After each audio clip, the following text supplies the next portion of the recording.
샬롬, 이동춘 목사입니다.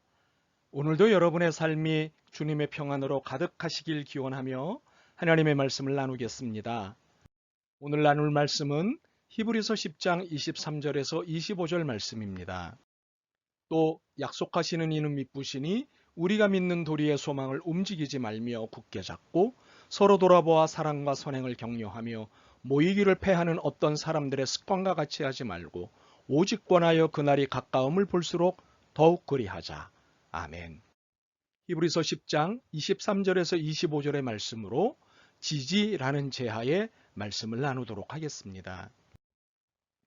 인류의 역사 속에서 많은 분들이 사람은 무엇으로 사는가? 라는 질문에 답을 내놓았습니다. 어떤 분은 밥이라고 했습니다.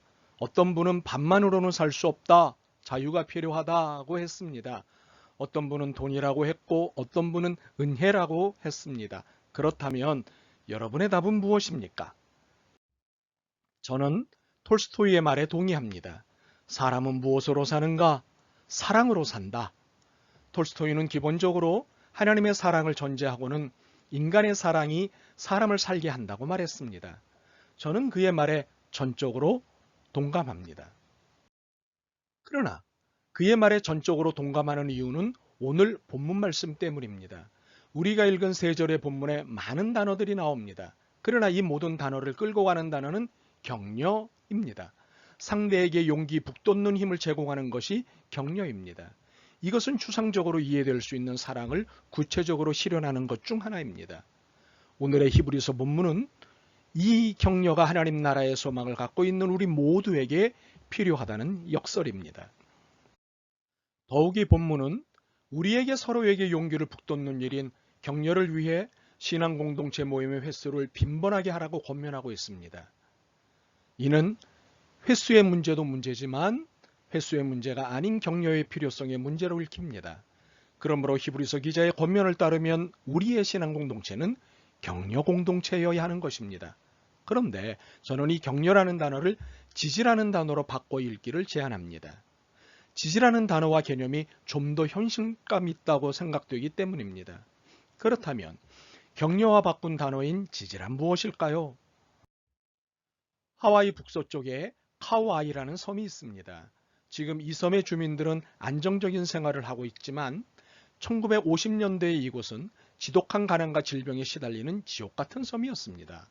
주민 대다수가 범죄자나 알코올 중독자 혹은 정신질환자였고 학교 교육이 제대로 이루어지지 않아 청소년 비행 문제도 심각했고 범죄율도 높았습니다. 이 섬에서 태어난다는 건 불행한 삶을 예약하는 것과도 같았습니다. 당시 이 섬의 환경에 대해 관심을 갖던 한 연구팀이 1955년 이 섬에서 태어난 모든 신생아 833명을 대상으로 이들이 어른이 될 때까지 40년에 걸친 추적 연구를 시작했습니다. 그러나 오랜 시간과 돈을 투자하여 얻은 결과는 상식에서 크게 벗어나지 않았습니다. 별다른 것이 없었습니다. 점차 관심 밖으로 밀리던 이 지역에 대한 연구가 에미 워너 교수에 의해 다시 관심을 받기 시작했습니다. 워너 교수는 833명 중 가장 열악한 환경에서 자란 201명을 고위험군으로 분류했고 이 가운데 아무 문제도 일으키지 않았을 뿐더러 되려 좋은 환경의 아이보다 더 잘 성장한 72명에 집중했습니다. 연구 방향이 어려운 환경 속에서도 훌륭하게 성장하고 사회에 잘 적응할 수 있었던 이유를 찾는 것으로 바뀌었습니다. 워너 교수는 이 72명이 역경을 이겨낼 수 있는 어떤 공통된 속성을 지니고 있음을 직감적으로 깨달았습니다. 무엇보다도 그는 무엇이 아이들을 사회 부적응자로 만드느냐는 질문을 벌였습니다. 대신 무엇이 역경에도 불구하고 아이들을 정상적으로 유지시켜 주느냐는 질문을 했습니다. 그리고 이를 집중 분석한 연구 결과를 내놨습니다. 72명이 가진 예외 없는 공통점이 있었습니다. 무엇이었을까요? 그것은 놀랍게도 어려서부터 자신을 전적으로 무조건적으로 믿고 이해해주고 지지해준 어른이 한 명 이상 있었다는 것입니다. 이를 심리학적으로 정서적 지원이라고 하는데 워너 교수는 이 속성을 회복 탄력성이라고 불렀습니다.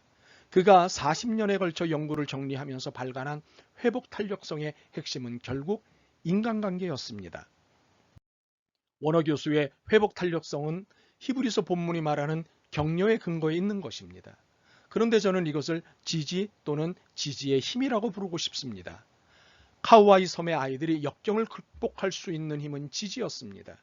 지지란 누군가의 의견이나 행동에 동조하는 것입니다. 역경에 처한 그녀 혹은 그에게 그녀 혹은 그의 입장에서 공감하고 동조할 때 역경과 환경을 넘어서는 힘이 생기게 하는 것이 지지입니다. 물론 자기 노력으로 살아내고 견뎌내는 사람들도 있습니다. 참 귀한 일이지요. 그러나 스스로 견뎌낸다는 것은 참 힘듭니다. 왜냐하면 모든 고민과 역경에는 인간관계가 있기 때문입니다. 사업하다 망했는데 세상 아무도 모른다면 괴롭지 않습니다. 아이씨, 그러고 말 수도 있습니다.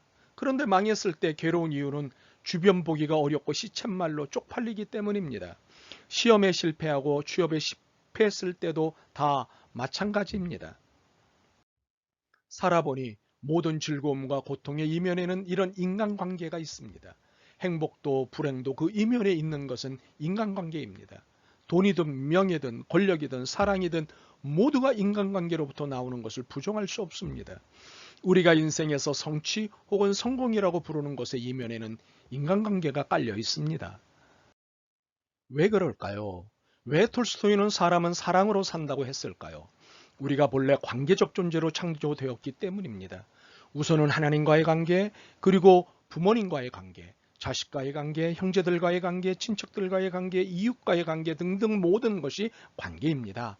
누구라도 이 관계의 줄에서 결코 끊어져 나갈 수 없게 되어 있습니다. 그렇기 때문에 우리가 삶을 살아낼 수 있는 힘은 지지에 있습니다. 지지를 받느냐, 지지를 받지 못하느냐에 따라 삶의 기운이 달라집니다. 그리고 지지 기반의 건강성 여하가 신앙 공동체인 교회의 건강성을 저하합니다. 본문을 통해 보더라도 히브리서 기자는 우리의 신앙이 격렬하는 지지를 통해 건강해지고 견고해진다고 말하고 있습니다. 그러므로 지지를 아끼지 마십시오. 사랑은 속으로 하는 것이라는 유교적 훈육에서 벗어나십시오. 성서는 유교적이 아닙니다. 그리스도교는 표현하고 고백하는 종교입니다. 그러므로 나는 성격이 원래 그래, 나는 엄하게 잘해서 그래 라고 하는 것을 방패나 무기 삼지 마시길 바랍니다. 그리스도교는 고백의 종교입니다. 그러므로 지지가 체질화되어야 하는 종교입니다. 그러므로 그리스도교 신앙을 가진 이상 내 육신의 가족을 포함해 모든 신앙의 가족들 그리고 이웃 모두에게 지지자가 되어야 합니다. 내가 관계 맺고 있는 모든 이들의 삶을 지지해주는 선물이 되어야 합니다. 그러므로 가족 한 사람 한 사람의 말에 경청해 주십시오. 교회 식구들 한 사람 한 사람의 말을 경청해 주십시오. 이웃 한 사람 한 사람의 말도 경청해 주십시오. 그리고 공감해 주십시오. 가르치려 들지 말고 들어주십시오. 고개를 끄덕여 주십시오. 그것이 지지입니다. 참으로 지지는 그 어느 것보다 힘이 셉니다. 긴 여행길의 생명수와도 같은 것이 지지입니다. 그렇기에 이 지지를 결코 아끼지 않는 우리 그리스도인들이 됐으면 좋겠습니다. 바라기는 여러분 한 분 한 분이 누군가에게 속상하고 힘든 일이 생길 때면 가장 먼저 생각나는 사람이 됐으면 좋겠습니다. 아멘. 제 인생의 지지자이신 주님 고맙습니다. 저도 주님을 따라 누군가의 지지자가 되기로 결심합니다. 이 땅의 나그네인 모두에게 지치지 않는 지지자로 살 수 있도록 힘과 지혜를 주옵소서.